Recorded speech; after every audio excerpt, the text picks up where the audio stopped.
नमस्कार दर्शकवृन्द, AP trade टकमा स्वागत छ। कार्यक्रमको यो श्रृङ्खलामा हामी नेपाल वायु सेवा निगमको नियति र भावी कार्यदिशाबारे केन्द्रित रहेर चर्चा गर्नेछौँ।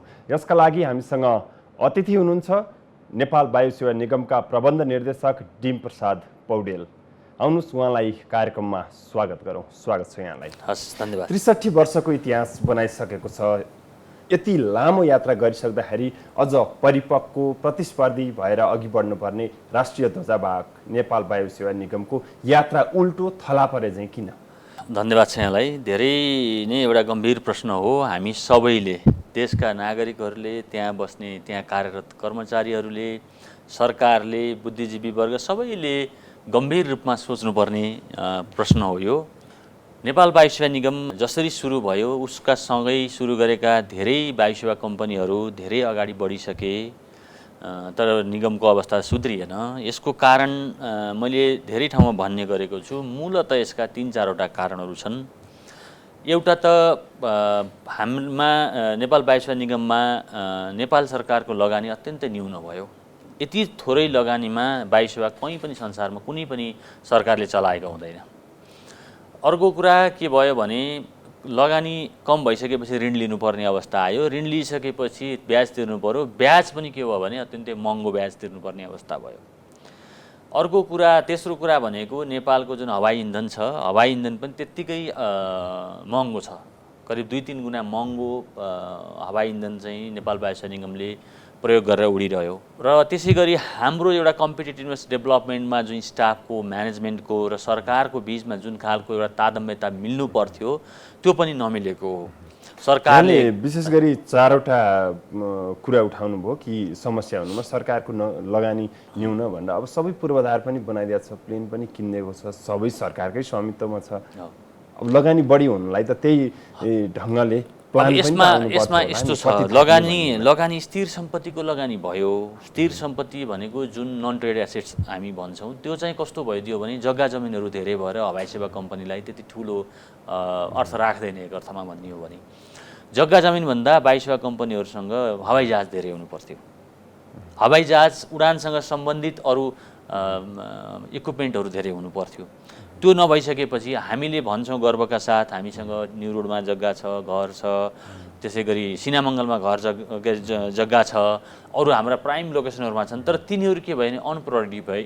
इन्डस्ट्रीको हिसाबले, यो बिजनेसको हिसाबले अनप्रोडक्टिभ भयो। तर जहाज किन्नको निम्ति मात्रै लगानी वास्तवमा भन्यो भने नेपाल सरकारले त्यति गरेको छैन। जम्मा 35-37 अरबको चाहिँ करोडको चाहिँ लगानी त्यहाँ माथि एउटा जहाज गरेर करिब 3 अरब मात्रै नेपाल सरकारको वायु सेवा निगममा लगानी हो भनेपछि त्यो लगानीले त कहीँ पनि नपुगिने अवस्था हो। यो कर्जाको ब्याज दर पनि महँगो चलाउनु पर्यो भन्ने कुरा। कर्जा प्राप्त गर्नु नै पनि त ठुलो कुरा हो। अर्को फेरि सञ्चय कोषबाट पनि ऋण लिनको लागि सरकारले चाहिँ जमानी बसेरै दिइरहेछ। त्यो पनि त अब सरकारले सबै हुँदै गर्दाखेरि त म्यानेजमेन्ट अलि ट्याक्टफुल भयो, उसले चलाउन सक्यो, अगाडि बढाउन सक्यो भनेदेखि त अभिभावकीय भूमिका त सरकारले गरेको छ। मैले त्यसमा नै भनिनँ। अभिभावकीय भूमिका छ। नेपाल सरकारको जमानीमा ऋण लिएको त्यसमा भएन। तर नेपाल सरकारको जवानीमा लिएको ऋणको ब्याजको कुरा गरेको मैले अहिले। हाम्रो जुन अरू प्रतिस्पर्धी वायु सेवा कम्पनीहरू छन् उनीहरूको भन्दा करिब 4 गुणा बढी करिब हामीले ऋण लिएका छौँ। के अरे ब्याज दर छ। जवानी बसेर त त्यो कस्तो बेलामा हो भने त्यो त लार्ज रिसोर्ट भन्छ। तपाईँको चाहिँ टाट पल्टेको अवस्थामा मात्रै सरकारले तिर्दिने भने हो नि त। रेगुलर इन्कम गरेर त तिर्नुपर्ने त निगमले हो। त्यसको जुन ब्याजको बोझ छ त्यो त निगमलाई पर्ने हो। त्यो बोझ बोक्दै आएको अवस्था हो। तर त्यसमा के मैले भनेको भने लगानी कम छ। जस्तो 100% लोनमा हामीले चाहिँ जुन जहाज किन्ने निर्णय गरिएको थियो सरकारको एउटा इनिसिएसनमा, त्यो निर्णय कम्तीमा 30%-40% इक्विटी र बाँकी लोन गरिदिनु त्यति बेला सकेको भयो नेपाल सरकारले, यो अहिलेको अवस्था आउने थिएन। नम्बर 2, नेपाल सरकारको पूर्ण स्वामित्वमा भएको नेपाल आयल निगमले जुन तेल बेचेको छ त्यसमा करिब वार्षिक 1देखि 1.5 अरब पैसा भारतको भनौँ न नियरेस्ट एयरपोर्टहरू जुन हामी भन्छौँ, नियरेस्ट एयरपोर्टको तुलनामा बढी तिरेका छौँ हामीले। त्यसमा पनि 1-1.5 अरब वर्षको चाहिँ हामीले बढी तेलमा खर्च गरेका छौँ। अब गएको 60 वर्षको कुरा नगरौँ, गएको 5-7 वर्षको मात्रै कुरा गरौँ न। 5-7 वर्षमा हामी कति तेलको निम्ति बढी पैसा तिरिएछ? ब्याजको निम्ति कति पैसा बढी तिरिएछ त्यो हिसाब हामीले गऱ्यौँ भने त वास्तवमा नेपाल वायुसेवा निगम एक अर्थमा घाटामा छैन, त्यो अर्थमा घाटामा छैन। प्यासेन्जर राखेरै उडाउने हो, सामान पनि बोकेरै कार्गो लिएर आउन जानु पर्यो भनेदेखि त्यो पनि बोकेरै हो, त्यसको पनि त भाडा लाग्छ। त्यो चलाउँदै गर्दाखेरि रिटर्न त भइहाल्छ नि। यहाँहरूले त्यसरी प्रतिस्पर्धी ढङ्गले चलाउन त व्यवस्थापन पक्षमै एउटा प्रश्न हो नि त। व्यवस्थापनको पक्षमा प्रश्न त्यसमा डाउट छैन, एकदमै हो। तर यसमा के हुन्छ भने मैले सुरुमै पनि भने नेपाल हाम्रा कर्मचारीहरू र नेपाल सरकारको बीचको जुन एउटा तादम्यता मैले भने त्यो नहुनुको कारण भनेको त्यो व्यवस्थापन कमजोरी पनि, व्यवस्थापकीय कमजोरी पनि हो।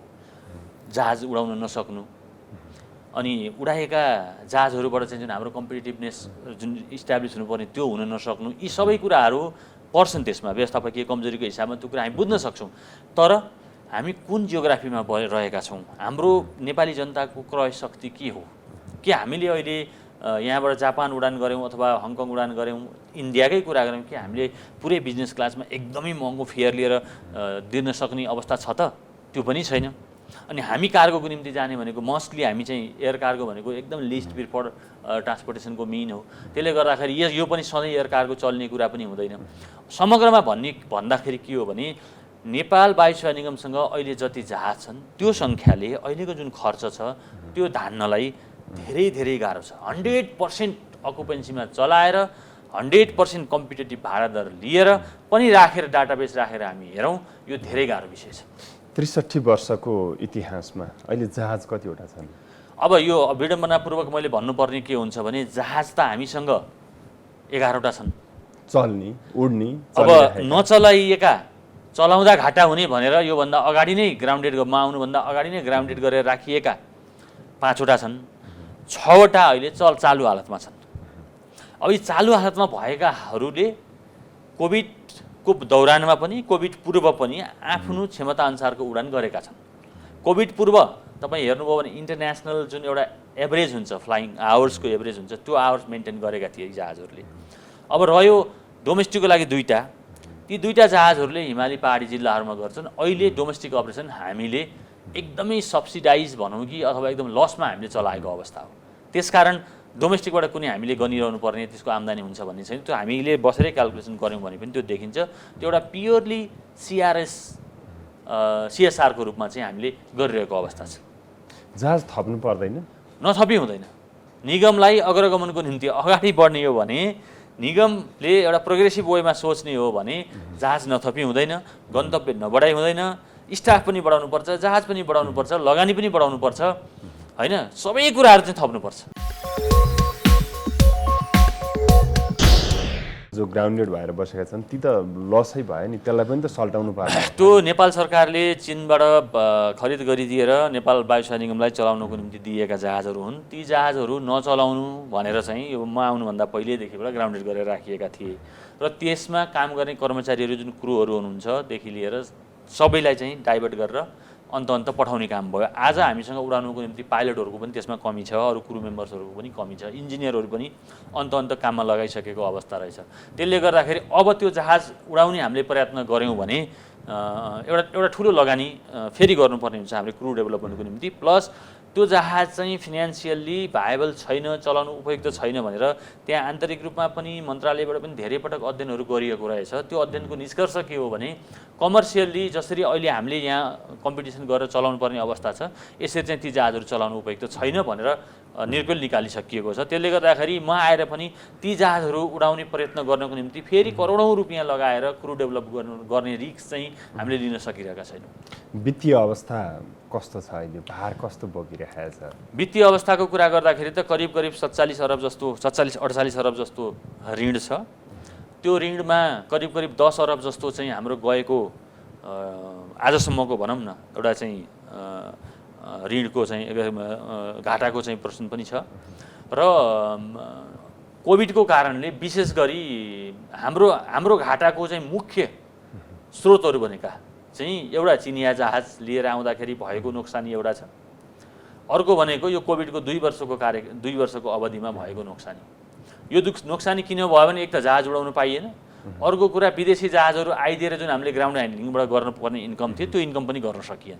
नसकेपछि यो 3टा विषयहरूले गर्दाखेरि वास्तवमा निगमलाई अहिले 10 अरब जस्तो चाहिँ करिब नोक्सानी रिजर्भ लस जुन हामी भन्छौँ त्यो भएको अवस्था। अब चलाउनु पर्यो, अलिकति स्पिड लिनु पर्यो भने फेरि कर्मचारीहरूको त्यति राम्रो साथ पनि छैन, युनियनिजम अलि झाङ्गेकै छ। युनियनले त्यस्तो डिस्ट्रक्टिभ त केही पनि गर्नु भएको छैन मलाई अहिलेसम्म।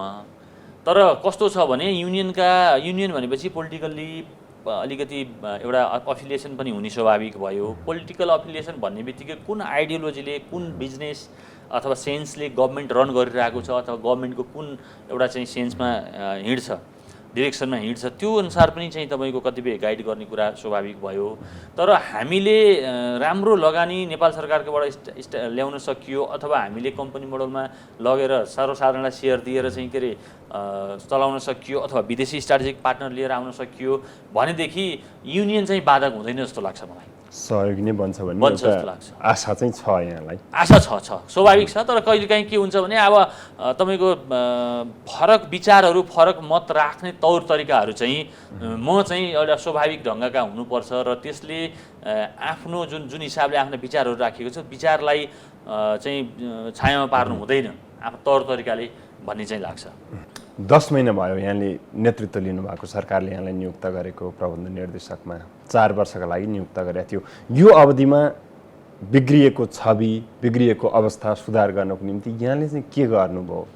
बिग्रिएको छवि सुधार गर्नलाई हामीले 2-3टा इनिसिएसनहरू लिएका छौँ। त्यो भनेको एउटा त हामीले अनलाइन टिकटिङ गरौँ भनेर हामी चाहिँ अहिले जसरी निजी क्षेत्रका 22 सेवा कम्पनीहरूले गरिरहेका छन्, अनलाइन टिकटिङको निम्ति जुन एउटा प्रोसेस स्टार्ट भएको थियो त्यसलाई हामीले धेरै स्पिडअप गरेर अगाडि लगेका थियौँ। अहिले यो डिस्टर्बेन्सले अलिकति हामी रोकिएको छ, यसलाई फेरि पुनः अगाडि बढाउँछौँ। नत्र ओरिजिनल्ली भन्यो भने हामीले भदौ असोजमा चाहिँ यसलाई चाहिँ अनलाइन टिकटिङ लाने, इन्टरनेसनल पनि डोमेस्टिक पनि भन्ने हिसाबले हामी काम गरिरहेका थियौँ अनलाइन टिकटिङको काममा। अहिले अनलाइन पेमेन्ट चाहिँ सुरु गरिसक्यौँ। टिकट इस्यु हाम्रो अफिसबाट हुने अथवा एजेन्टहरूबाट भयो भने पनि अनलाइन पेमेन्ट चाहिँ गर्न मिल्ने अहिले हामीले त्यो सिस्टम बनाइसकेका छौँ र अनलाइन टिकटिङ पनि अब छिट्टै हुन्छ मैले भनिसकेँ। अर्को कुरा जुन हाम्रो इन्टरनल म्यानेजमेन्टमा जुन खालको चाहिँ एउटा कमजोरीहरू थियो त्यसलाई एउटा राइट ट्र्याकमा ल्याउन र अब हामीले जुन वेमा काम गरिरहेका छौँ यो वेभन्दा अलिकति फरक भएनौँ भने हामीले प्राप्त गर्ने रिजल्ट पनि फरक आउँदैन भन्ने कुरामा हाम्रो सबै कर्मचारीहरू चाहिँ यसमा सहमत हुनुभएको छ अहिलेको अवस्थामा। अहिलेसम्म भएको यथार्थ र आलोचना गर्नेहरूले पनि भन्ने कुरा के हो भने न पर्याप्त विमान, न गन्तव्य थप, न स्तरीय सेवाग्राही मैत्री सेवा छ। यसले यो राष्ट्रिय ध्वजावाहकको जुन शान छ नि, शान साख जति हुनुपर्ने त्यसमा त नराम्रो असर परिरहेको नि। परेछ एकदमै म तपाईँसँग यसमा सहमत छु। नेपाल वायु सेवा निगमको अहिले गर्व गर्न लायक विगत मात्रै छ, वर्तमान बनाउनु बाँकी छ। विगत गर्व गर्न लायक छ, वर्तमान बनाउने हो। बनाउँदाखेरि हामीले कसरी बनाउने यो ठुलो छलफलको विषय बन्न सक्छ। हामीले कम्पनी मोडलमा जाउँ भनेर एक खालको प्रस्ताव गऱ्यौँ। हाम्रा केही साथीहरू कम्पनी मोडलमा गएर हुँदैन, यही अहिले जसरी चलिरहेको छ यही मोडलमा चलाउनुपर्छ भन्ने पनि हुनुहुन्छ।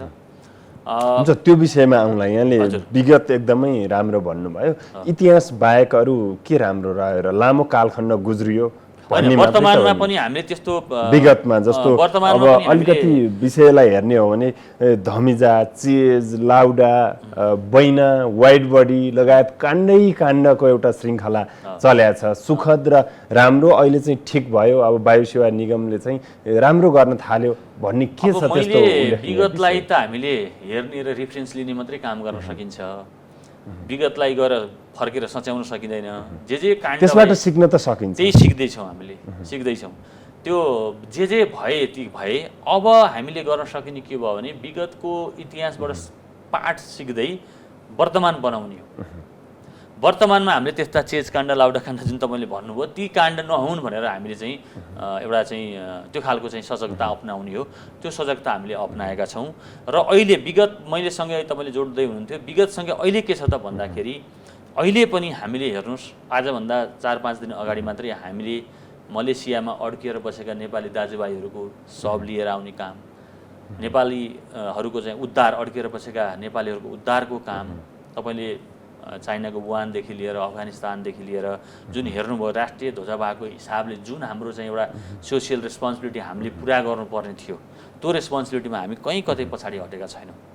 त्यो भइराखेकै छ र हामीले के दायित्व बोध गरिरहेका छौँ भने नेपाल सरकारले जुन प्रिभिलेज हामीलाई दिएको छ त्यो प्रिभिलेजको कारणले पनि हामी हाम्रै यो राष्ट्रिय जिम्मेवारीबाट चाहिँ उम्किनु हुँदैन भन्ने कुरा चाहिँ हामीले क्लियर बुझेका छौँ। यसमा सरकारको साथ छ, थप मार्केटिङ गर्न पर्दैन, यहाँहरूले मात्र एउटा छवि समयमा उडाउने, टिकट समयमा काट्ने, ती लगायतका कुराहरू फ्लाइट सेड्युललाई मात्रै अलिकति व्यवस्थित गरिदिनु भयो भने पनि झन् बढी आस्था त बढ्थ्यो होला। अब अलिकति समस्या विगतको कुराहरूबाटै सिक्ने कुरामा हामी चर्चा गरिरहेका हुनाले जहाजमा मुसा छिरेर दुर्घटना हुनेसम्मको त्यस्ता घटनाहरू पनि भएका थिए निकै चर्चामा। यो मैले अलिकति सिम्बोलिक भन्दैछु, यो सिम्बोलिक भन्दैछु, त्यो प्वाल टाल्ने काम भयो कि भएको छैन? होइन, जहाजमा मुसा भनेको प्राकृतिक रूपमा भएको मुसा हो कि मैले सिम्बोलिक भन्दैछु?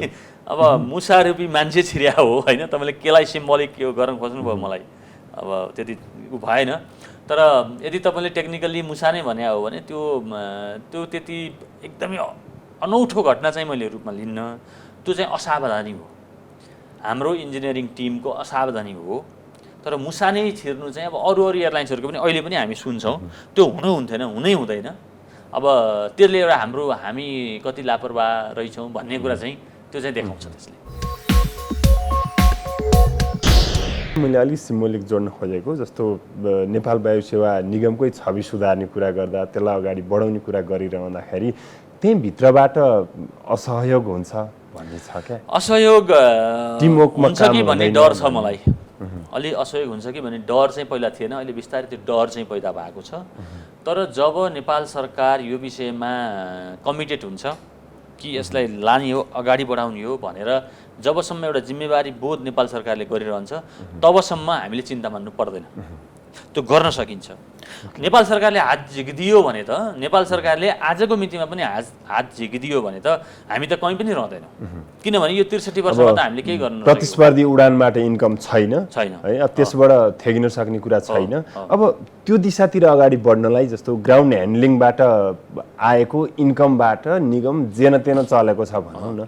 अब त्यत्रो ऋणको भार बोकेर चलिरहेको छ, ग्राउन्ड ह्यान्डलिङको त्यो इन्कमलाई नजोड्ने हो भनेदेखि त एकदमै कठिन अवस्था छ। अहिले के छ यो ग्राउन्ड ह्यान्डलिङबाट चाहिँ कति इन्कम गरिरहेको? होइन, ग्राउन्ड ह्यान्डलिङबाट करिब 3-4 अरब जस्तो चाहिँ रेभेन्यू आउने हो हाम्रो होइन। त्यसमा अब त्यसको खर्च छँदैछ, कति नेट प्रफिट आउँथ्यो त्यो हामीले अलग्गै निकाल्नु पर्ने हुन्छ। त्यो पनि नियमित फ्लाइट भइदिरह्यो भने जस्तो अहिले त के छ भने कोभिड पूर्व तपाईँको 40-50 वटा फ्लाइट पर डे हामी ह्यान्डल गर्थ्यौँ। अहिले आएर 10-15 एकदम हार्डली कुनै दिन मात्रै 20 फ्लाइट भएको छ भनेपछि तपाईँ भन्नुहोस् न करिब 40-60% बिजनेस लस गरेको अवस्था, 60 भन्दा पनि बढी चाहिँ तपाईँको बिजनेस लस गरेको अवस्था छ। त्यो अवस्थाबाट आफै भन्नुहोस् अब त्यो रेभेन्यू स्वतः त्यही रूपमा घट्यो। अब हामी ग्राउन्ड ह्यान्डलिङमा डिपेन्डेन्ट हौँ भनेदेखि त्यो आम्दानी नहुँदाखेरि त हामीसँग त कुनै अप्सनै छैन। त्यसकारण पनि नेपाल सरकारको सहयोग यो विशेष अवस्थामा चाहिँ जरुरी छ भनेको। अहिले अब सेतो हात्ती जस्तो भयो, यो पाल्नै गाह्रो हुने भयो भन्ने यो चाहिँ जनताले आवाज उठाउन थालेका छन् क्या नेपाल वायु सेवा निगमलाई। अब सेतो हात्तीले गर्नुपर्ने काम गर्न दियो भने त यो हात्ती हुँदैन। अब पालेरै राख्ने हो भनेदेखि चाहिँ यो हात्ती हुनसक्छ। अब काम गर्नको लागि यहाँको बिजनेस प्लान के छ? बिजनेस प्लान हामीसँग छ, हामीले बनाएका छौँ। 10 वर्षीय बिजनेस कार्ययोजना बनाएर नेपाल सरकारलाई पनि हामीले बुझाइसकेका छौँ। त्यसमा नेपाल सरकारको सहमति पनि रहेको हो। तर यो कोभिडको कारणले जुन एग्रेसन हामीले देखाएका थियौँ, जुन एउटा चाहिँ महत्त्वाकांक्षाका साथ हामी अगाडि बढ्न सोचेका थियौँ, अहिले हामीलाई पनि यो बेलामा जहाज थपिहाल्नु पर्यो भन्दाखेरि यही वर्ष थपिहालिदिनुहोस् भन्न हामीलाई गाह्रो अवस्था भयो। के छ भने जहाजहरू थप्दै जाँदा, सर्भिसहरू बढाउँदै जाँदाखेरि हामीलाई जुन खालको क्यासको एउटा क्यापिटल रिक्वायरमेन्ट आवश्यकता हुने हो त्यो क्यापिटल रिक्वायरमेन्ट चाहिँ गभर्मेन्टले कि फुलफिल गरिदिनु पर्यो कि त भनेदेखि चाहिँ हामीले बिजनेस पार्टनरहरू, विदेशी बिजनेस पार्टनरहरू खोज्नु पर्यो अथवा सर्वसाधारणसँगबाट हामीलाई पैसा उठाउने अनुमति हुनु पर्यो र त्यसरी चाहिँ हामीले गर्न सक्छौँ। होइन भनेदेखि जत्रोसुकै प्लान भए पनि क्यापिटल इन्जेक्सन भएन भने त्यो बिजनेसै बन्दैन, गर्नै सकिँदैन। त्यही भएर यो कम्पनी मोडेलमा जाने भन्नेसम्मको अवधारणा त्यो अवधारणा त्यसकारण नेपाल सरकारले त्यो अवधारणा ल्याएको हो र हामीले त्यसमा मैले त कम्पनी मोडलमा जानुपर्छ भनेर आजभन्दा 2 वर्ष पहिला निगममा आउनुभन्दा पहिल्यै पनि प्रोभोक गरेको विषय हो। त्यसबाट हुन्छ कि भन्ने एउटा त्यो त्यसको पक्षधरता छ मसँग अहिले पनि। यदि त्यो गलत छ, गलत हुन्छ भन्यो भनेदेखि कसैले आएर मलाई कन्भिन्स गर्नु पर्यो। होइन भनेदेखि कम्पनी मोडल चाहिँ एउटा बेस्ट मोडल हुन सक्छ भनेर मलाई पनि लागिरहेको छ। त्यो सँगसँगै नेपाल सरकारले पनि त्यसमा जानको निम्ति एउटा आवश्यक पूर्व तयारी गर्नुहोस् भनेर चाहिँ नेपाल सरकारले भनेको अवस्था हो अहिले। कम्पनी मोडलमा जाँदाखेरि हुने चाहिँ के हो? कम्पनी मोडलमा जाँदाखेरि 2-3टा राम्रा बेनिफिटहरू हुन्छन्। पहिलो कुरा त हामीले हाम्रो ऋण कहाँबाट लिने, कति दरमा लिने, एउटा एक लेभलको फ्रिडम हुने भयो। दोस्रो कुरा भनेको राजनीतिक हस्तक्षेप जसरी अहिले भइरहेको छ, कर्मचारी नियुक्तिको कुरा होस्, सञ्चालकहरूको नियुक्तिको कुरा होस्, अथवा प्रमुख कार्यकारीको नियुक्ति, अध्यक्षको नियुक्तिदेखि लिएर अब अरू विभिन्न खालका चाहिँ काममा जसरी जुन खालको चाहिँ राजनीतिक हस्तक्षेप हुने गरेको थियो विगतमा, कम्पनीमा हामी गइसकेपछि त्यो हुन धेरै कम हुन्छ। कारण के भनेदेखि अब कम्पनीमा आउने सञ्चालकहरू, लगानीकर्ताहरू आउनुहुन्छ, विदेशी पार्टनरहरू आउनुहुन्छ, सर्वसाधारण सेयर धनीको तर्फबाट आउनुहुन्छ, कर्मचारीको तर्फबाट चाहिँ सञ्चालक समिति बन्छ। भनिसकेपछि अहिले नेपाल सरकारले नियुक्ति दिएका व्यक्तित्वहरू चाहिँ त्यहाँ सञ्चालक भएर बस्नुहुन्छ। उहाँ चाहिँ आफ्नो लगानी केही पनि हुँदैन निगममा। अब पछि के हुन्छ भनेदेखि कम्पनीमा जाँदाखेरि अब आफ्नो लगानी भएका र आफ्नो इन्ट्रेस्ट जुन छ त्यो प्रोटेक्ट गर्ने खालको सञ्चालक समिति बनिसकेपछि त्यसले धेरै लेभलमा चाहिँ निगमलाई माथि ल्याउन सक्छ। एक अर्को कुरा, जुन हामीले अन्तर्राष्ट्रिय साझेदारहरूको कुरा गरेका छौँ, अहिले निगम रहिरहँदाखेरि अन्तर्राष्ट्रिय साझेदार हामीले फी तिरेर लिएर आउने व्यवस्थापन पार्टनर त हामी ल्याउन सकौँला, तर लगानीकर्ता ल्याउन सक्दैनौँ। किन निगममा लगानी गर्नको निम्ति नेपाल वायु सेवा निगम ऐनले त्यो कुरा खुला गर्दैन। कम्पनीमा नगइकन विदेशी लगानी ल्याउँछौँ भन्ने कुरा सम्भवै छैन। आज हेर्नुहोस्, रेपुटेड विदेशी एयरलाइन्स कम्पनीहरूले विभिन्न देशका राष्ट्रिय ध्वजावाहकदेखि लिएर विभिन्न देशका प्राइभेट कम्पनीहरूमा चाहिँ इन्भेस्ट गरिरहेका छन्। 30%, 40%, 50% इन्भेस्ट गरिरहेका छन्। त्यो लगानी गर्न हामी पनि ल्याउन सक्छौँ, किन हामीसँग त्यो खालको जियोग्राफिकल बेनिफिट छ, त्यो खालको चाहिँ बिजनेसको प्रोस्पेक्ट छ। तर त्यो ल्याउनको निम्ति पनि हामी चाहिँ कम्पनी मोडलमा नगई उपाय छ। जानुपर्छ भन्ने थियो, तर यसैलाई निजीकरण गर्न खोजियो भन्ने पनि आयो नि। परिभाषाले यसलाई के भन्छ त्यो अलग कुरा भयो। परिभाषामा 1% सेयर भए पनि निजीकरण होला, 2% सेयर भए पनि निजीकरण होला, त्यो अलग कुरा छ। तर यो आफैमा निजीकरण होइन। नेपाल सरकारले यसबाट हात झिक्न खोजेको होइन। यसअघि निजीकरणका नाममा जे जस्तो भयो, अरू संस्थानहरू, विभिन्न उद्योग नै भनौँ, एकदमै कौडीको भाउमा बिक्री गर्न पर्ने, त्यो पनि नभएर ठुलो लस राज्यले बेहोर्नु पर्ने अवस्था आयो। त्यसबाट तर्सिएकाले पनि होला। हुनसक्छ किनभने हिजो चाहिँ नेपाल सरकारले अब यो व्यापार मैले चलाउन सकिनँ, त्यसकारण चाहिँ यो अब निजी क्षेत्रलाई दिन्छु भनेर बेचे। अब यहाँ हामीले के गरेको भने नेपाल सरकारले त्यसरी हात झिक्नु मिल्दैन है। यहाँ चाहिँ कम्तीमा 51%, बढीमा त्योभन्दा बढी पनि हुनसक्छ। त्यति चाहिँ नेपाल सरकारको लगानी हुन जरुरी छ। त्यो हुने बित्तिकै यसलाई निजीकरण भन्न म चाहन्न। दोस्रो कुरा, नेपाल सरकारले अभिभावकत्व लिइसकेपछि र आफ्नो लगानी भइसकेपछि ग्राउन्ड ह्यान्डलिङ, नेपालको राष्ट्रिय ध्वजावाहकको जुन हैसियत छ, ती कुराहरू पनि इन्ट्याक्ट रहने भए। प्लस जुन हामीले सरकारी स्वामित्व रहिरहने भएपछि अहिलेको हामी सरकारीको पूर्ण स्वामित्वमा रहँदाखेरिको जुन कर्मचारीहरू छन्, कामदार कर्मचारी, उनीहरूलाई पनि हामीले नयाँ कम्पनीमा चाहिँ के गर्न सक्ने भयौँ, अहिलेकै सेवा शर्त सुविधाहरू अनुसार चाहिँ हामीले लान सक्ने भयौँ। यसबाट बेनिफिट के हुन्छ भने अब हामीले नेपाल सरकारको एउटा निर्णयको कारणले जसरी चाहिँ फ्लिट थप्ने, डेस्टिनेसन थप्ने जुन हामीले काम गर्न सकिरहेका थिएनौँ, अब हामीले कम्पनीमा गइसकेपछि कम्पनीको सञ्चालक समितिले मस्ट प्रोस्पेक्टिभ बिजनेस सेक्टरहरू के हो त्यो सेक्टर आइडेन्टिफाई गर्छ र त्यसलाई चाहिँ बिजनेसको रूपमा ल्याउँछ र अहिले भएको कर्मचारीहरूलाई पूर्ण रूपमा चाहिँ उपयोग गर्न सक्छ, उनीहरूको क्षमता उपयोग गर्न सक्छ, सङ्ख्या उपयोग गर्न सक्छ। भनेपछि यसले आफैमा पनि के हुन्छ भनेदेखि एउटा बिजनेसमा हामी वे चाहिँ एउटा ब्राइटर वेमा चाहिँ लान सक्छौँ। यसबाट अगाडि बढ्नको निम्ति पनि अदालतबाट स्टे अर्डर आएको छ। अहिले तत्काल अगाडि जान सक्ने अवस्था छैन। मौजुदा अवस्थाबाटै चल्यो भनेदेखि थप धेरै अगाडि जान सक्ने र यसमा सुधार हुन सक्ने अवस्था छैन। भनेपछि हामी समयको एकदमै अन्त्यमा छौँ र सारांशमा राखिदिनु होला कि वायु सेवा निगम कसरी चल्छ। अब चल्नलाई कि त दुईटा तरिका छ, क्लियर कट दुईटा तरिका छ। एउटा, नेपाल सरकारले अहिलेको जुन अप्ठ्यारो छ यो अप्ठ्यारोमा आर्थिक सहायता गरेर, अनुदान दिएर अथवा तपाईँको इक्विटी इन्जेक्सन गरेर एउटा तरिका भयो। अर्को तरिका भनेको कम्पनी मोडलमा लगेर निजी क्षेत्रलाई लगायत अन्तर्राष्ट्रिय हवाई सेवा कम्पनीहरू, सर्वसाधारण सेयर धनीहरू सबैलाई सहभागी गराएर जाने। त्यो बाहेक दुईटा बाहेक तेस्रो अप्सन चाहिँ मैले देखाएको छैन। अब यसमा नेपाल सरकारको कुरा हो, स्टे अर्डर आएको छ, नेपाल सरकारको नाममा आएको छ, जहाँ छ त्यहीँ रोकिनु भने हुनाले त्यसमा मलाई लाग्छ नेपाल सरकारले कन्भिन्स पनि गर्ला। अब त्यसमा विभिन्न सरकारी निकायहरूलाई चाहिँ गरेछ जस्तो लाग्छ। अब त्यसमा चाहिँ नेपाल सरकारले यहीँ रोक्यौँ, यसरी नै जाउँ, अहिलेकै अवस्थामा जाउँ, हामी पैसा दिएर अगाडि बढ्न तयार छौँ भन्यो भने पनि ठिकै छ।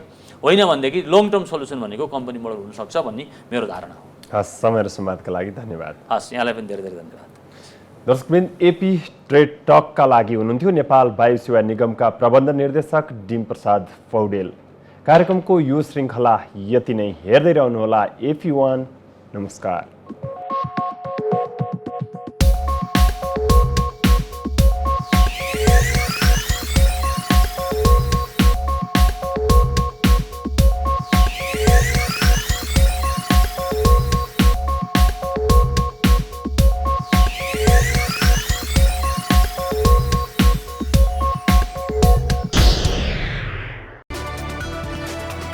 It's an AP1 presentation.